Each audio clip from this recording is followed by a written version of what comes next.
HN news కి స్వాగతం. ఈ రోజు ముఖ్యాంశాలు చూద్దాం. జూబ్లీహిల్స్ ఉప ఎన్నికలో పోటీ చేస్తున్న 58 మంది అభ్యర్థులకు ఎన్నికల కమిషన్ ఎన్నికల చిహ్నాలను కేటాయించింది.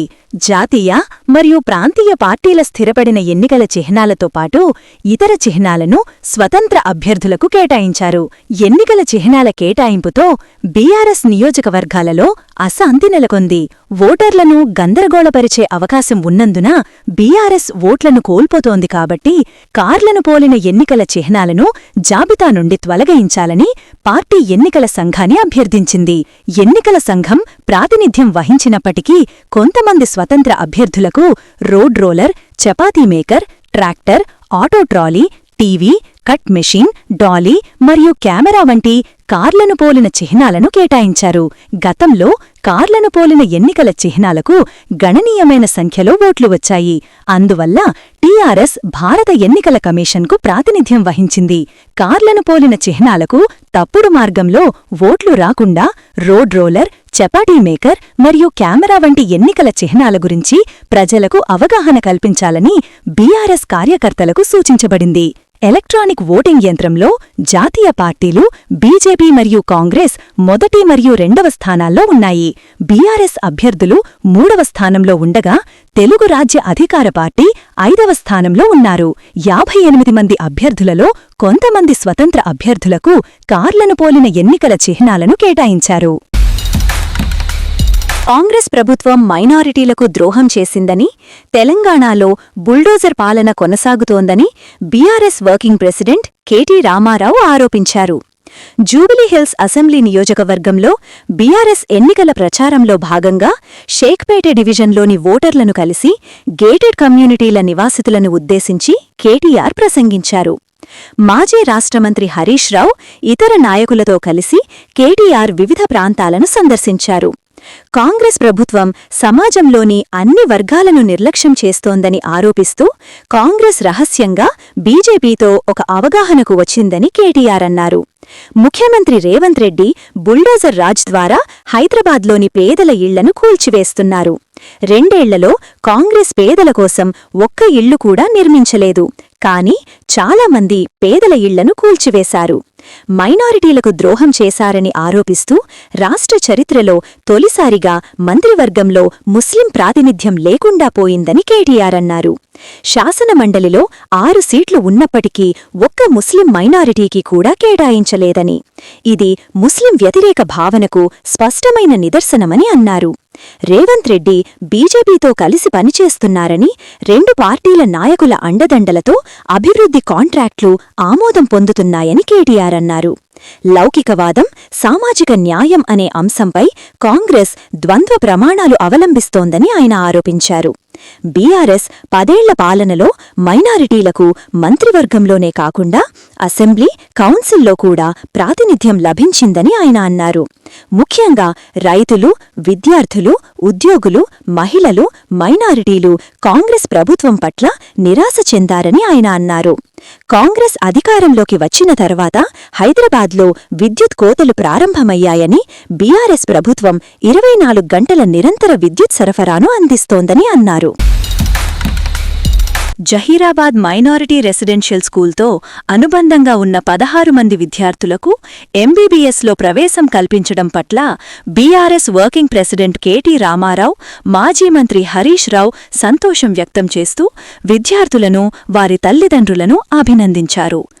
ఈ సందర్భంగా తెలంగాణ భవన్లో నిర్వహించిన కార్యక్రమంలో సీనియర్ బీఆర్ఎస్ నాయకులు పాల్గొని కేసీఆర్ హయాంలో స్థాపించబడిన రెసిడెన్షియల్ పాఠశాలల పనితీరును అభినందించారు. ఎంబీబీఎస్లో ప్రవేశం పొందిన విద్యార్థులను అభినందించి ప్రోత్సహించారు.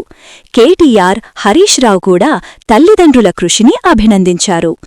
ఈ సందర్భంగా హరీష్ రావు మాట్లాడుతూ మైనారిటీల విద్యా వెనుకబాటుతనాన్ని తొలగించడానికి కేసీఆర్ 204 రెసిడెన్షియల్ పాఠశాలలను స్థాపించారని, లక్షలాది మంది విద్యార్థులు నాణ్యమైన విద్యను పొందారని అన్నారు.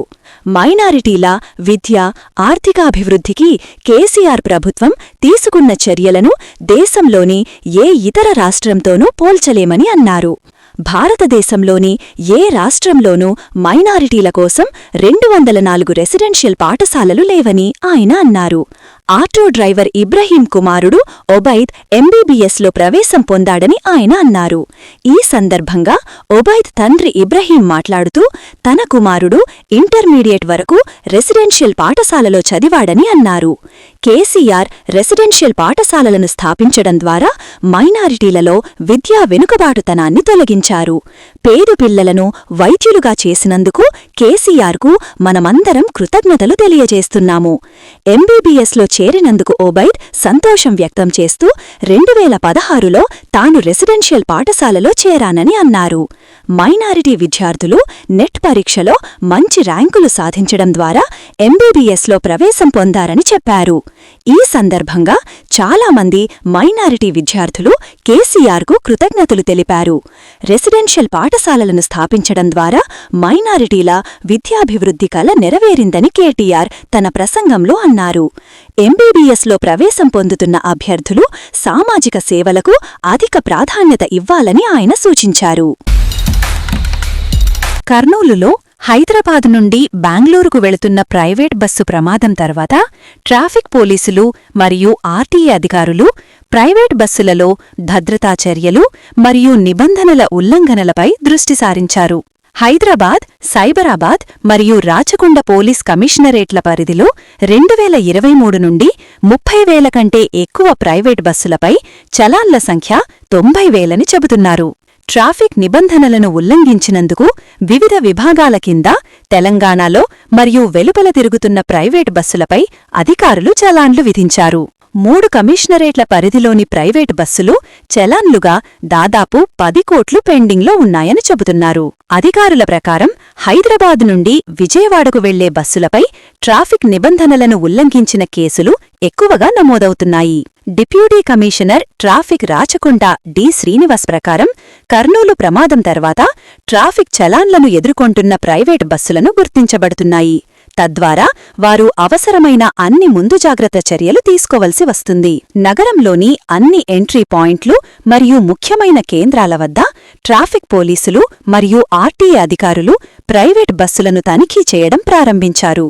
అతివేగం, మద్యం తాగి వాహనాలు నడపడం, ట్రాఫిక్ సిగ్నల్స్ ఉల్లంఘించడం వంటి సమస్యలను తనిఖీ చేయడానికి ప్రత్యేక బృందాలను ఏర్పాటు చేశారు.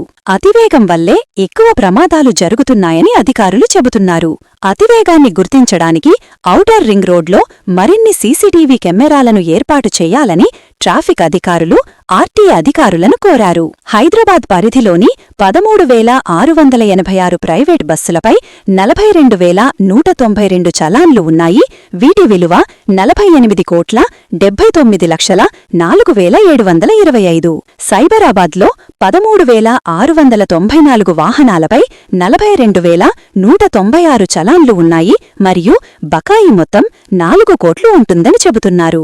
రాచకొండలో 2,551 బస్సులపై 4,064 చలాన్లు ఉన్నాయి మరియు వారు 3,54,200,000 చెల్లించాల్సి ఉంది. జూబ్లీహిల్స్ అసెంబ్లీ నియోజకవర్గానికి జరిగే ఉప ఎన్నికలో కాంగ్రెస్ అభ్యర్థికి అనుకూలంగా ప్రచారం చెయ్యాలని ముఖ్యమంత్రి రేవంత్ రెడ్డి నిర్ణయించారు. విశ్వసనీయ వర్గాల సమాచారం ప్రకారం రేవంత్ రెడ్డి అక్టోబర్ 30 నుండి నియోజకవర్గంలోని వివిధ మున్సిపల్ డివిజన్లలో రోడ్ షోల ద్వారా ఓటర్లను కలుస్తారు మరియు కార్నర్ సమావేశాలను ప్రసంగిస్తారు. ముఖ్యమంత్రి 4 రోజుల ఎన్నికల ప్రచార షెడ్యూల్ను సిద్ధం చేస్తున్నారు. దీనిలో పార్టీ స్టార్ క్యాంపెయినర్లు కూడా పాల్గొంటారు. అక్టోబర్ 30 మరియు 31 తేదీలలో జూబ్లీహిల్స్లో రోడ్ షోల ద్వారా కాంగ్రెస్ అభ్యర్థి ఎన్నికల ప్రచారాన్ని బలోపేతం చేయడానికి ముఖ్యమంత్రి ప్రయత్నిస్తారని వర్గాలు తెలిపాయి. సాయంత్రం రోడ్ షో మరియు బహిరంగ సభకు సన్నాహాలు జరుగుతున్నాయి. ప్రతి మున్సిపల్ డివిజన్లోని 1 లేదా 2 చోట్ల ముఖ్యమంత్రి ప్రజలను ఉద్దేశించి ప్రసంగిస్తారని చెబుతున్నారు. ఎన్నికల ప్రచారంలో పాల్గొన్న రాష్ట్ర మంత్రులు మరియు నాయకులతో ముఖ్యమంత్రి సంప్రదించారు. దీనిలో వారి ఎన్నికల ప్రచారంలో పాల్గొనడం అనివార్యమని ప్రకటించారు. 4 రోజుల ప్రచారంతో పాటు ఎన్నికల ప్రచారం ముగిసేలోపు ముఖ్యమంత్రి సెంట్రల్ రోడ్ షోను కూడా నిర్వహించవచ్చని సమాచారం. మున్సిపల్ డివిజన్ల బాధ్యతలు నిర్వహిస్తున్న మంత్రులు, ప్రజాప్రతినిధులు ఇంటింటికి ఓటర్లతో సమావేశాలు నిర్వహించాలని, స్థానిక స్థాయిలో గ్రూప్ సమావేశాలు నిర్వహించాలని రేవంత్ రెడ్డి ఆదేశించారు.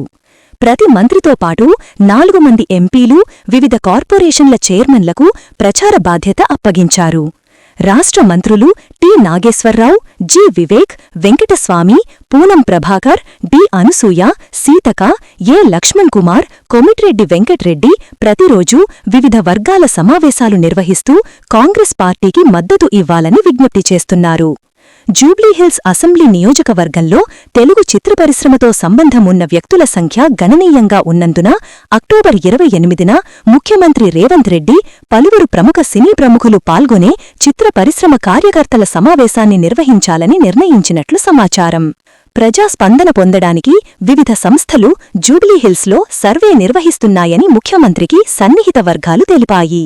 ఎన్నికల ప్రచారంలో పాల్గొన్న మంత్రులు, ప్రజాప్రతినిధులతో సమన్వయం కొనసాగించాలని కూడా ముఖ్యమంత్రి ప్రదేశ్ కాంగ్రెస్ అధ్యక్షుడు మహేష్ కుమార్ గౌడ్ను ఆదేశించారు. ఫిరాయింపు సభ్యులపై దర్యాప్తు పూర్తి చేసి నివేదిక సమర్పించడానికి గడువు పొడిగించాలని శాసనసభ స్పీకర్ జి. ప్రసాద్ కుమార్ సుప్రీంకోర్టును ఆశ్రయించవచ్చు. ఫిరాయింపు సభ్యులపై బీఆర్ఎస్ దాఖలు చేసిన ఫిర్యాదు, పిటిషన్లను విచారించి నిర్ణయం తీసుకోవడానికి సుప్రీంకోర్టు 3 నెలల కాలపరిమితిని ఇచ్చింది. ఇది అక్టోబర్ 31తో ముగుస్తుంది. ఫిరాయింపు ఆరోపణలు ఎదుర్కొంటున్న సభ్యుల అభిప్రాయాలను విచారించే 2వ దశను ప్రసాద్ కుమార్ ప్రారంభించారు. ఈ నెలాఖరు నాటికి పార్టీల వాదనలు వినడానికి మరియు న్యాయవాదులు క్రాస్ ఎగ్జామినేషన్ చేయడానికి అవకాశం కల్పించడానికి ఆయన షెడ్యూల్ను సిద్ధం చేశారు. ఫిర్యాదులను విచారించడానికి మరియు అసెంబ్లీ సభ్యుల వైఖరి ఆధారంగా నిర్ణయాత్మక నివేదికను సిద్ధం చేయడానికి స్పీకర్ ప్రసాద్ కుమార్ సుప్రీంకోర్టు నుండి మరో నెల సమయం కోరవచ్చు. అసెంబ్లీ ప్రాంగణంలో రెగ్యులర్ కోర్టు నిర్వహిస్తూనే ప్రసాద్ కుమార్ ఫిర్యాదుదారులు మరియు అసెంబ్లీ సభ్యుల న్యాయవాదుల వాదనలను వింటున్నారు. అసెంబ్లీలోని 10 మంది సభ్యులు ఫిరాయింపు ఆరోపణలు ఎదుర్కొంటున్నారు. స్పీకర్ వారికి నోటీసులు జారీ చేశారు. 8 మంది ఎంపీలు తమ సమాధానాలను దాఖలు చేయగా డి. నాగేంద్ర మరియు కడియం శ్రీహరి స్పీకర్ నుండి ఎక్కువ సమయం కోరినట్లు సమాచారం.